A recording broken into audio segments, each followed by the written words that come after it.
بسم اللہ الرحمن الرحیم۔ میں نے ابن عمر رضی اللہ عنہما سے کھجور میں جبکہ وہ درخت پر لگی ہوئی ہو بے سلم کے متعلق پوچھا تو انہوں نے کہا کہ جب تک وہ کسی قابل نہ ہو جائے اس کی بے سے حضرت صلی اللہ علیہ وسلم نے منع فرمایا ہے۔ اسی طرح چاندی کو ادھار نقد کے بدلے بیچنے سے منع فرمایا۔ پھر میں نے ابن عباس رضی اللہ عنہما سے کھجور کی درخت پر بے سلم کے متعلق پوچھا تو اپنے بھی یہی کہا کہ رسول اللہ صلی اللہ علیہ وسلم نے اس وقت تک کھجور کی بے سے منع فرمایا تھا جب تک وہ کھائی نہ جا سکے، یہ فرمایا کہ جب تک وہ اس قابل نہ ہو جائے کہ اسے کوئی کھا سکے اور جب تک وہ تولنے کے قابل نہ ہو جائے۔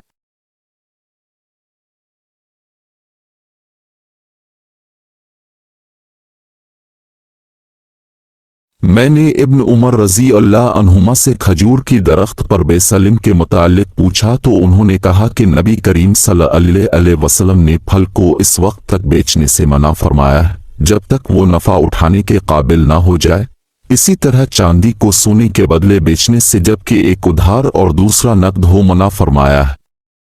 پھر میں نے ابن عباس رضی اللہ عنہما سے پوچھا تو انہوں نے کہا کہ نبی کریم صلی اللہ علیہ وسلم نے کھجور کو درخت پر بیچنے سے جب تک وہ کھانے کے قابل نہ ہو جائے، اسی طرح جب تک وہ وزن کرنے کے قابل نہ ہو جائے منع فرمایا ہے۔ میں نے پوچھا کہ وزن کیے جانے کا کیا مطلب ہے؟ تو ایک صاحب نے جو ان کے پاس بیٹھے ہوئے تھے کہا کہ مطلب یہ ہے کہ جب تک وہ اس قابل نہ ہو جائے کہ وہ اندازہ کی جا سکے۔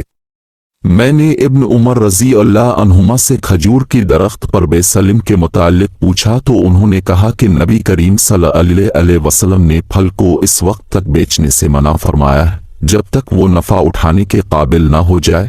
اسی طرح چاندی کو سونے کے بدلے بیچنے سے جبکہ ایک ادھار اور دوسرا نقد ہو منع فرمایا ہے۔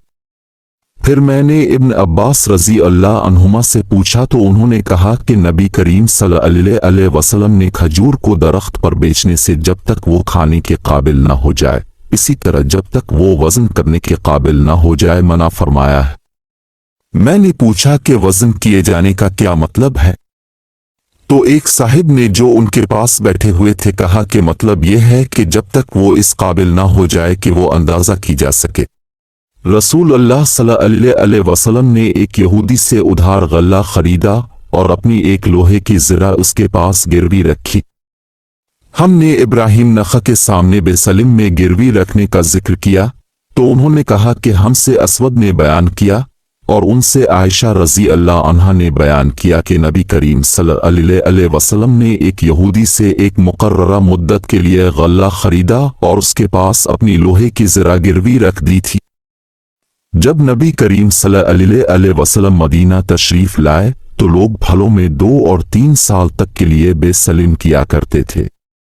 آپ نے انہیں ہدایت کی کہ پھلوں میں بے سلم مقررہ پیمانے اور مقررہ مدت کے لیے کیا کرو۔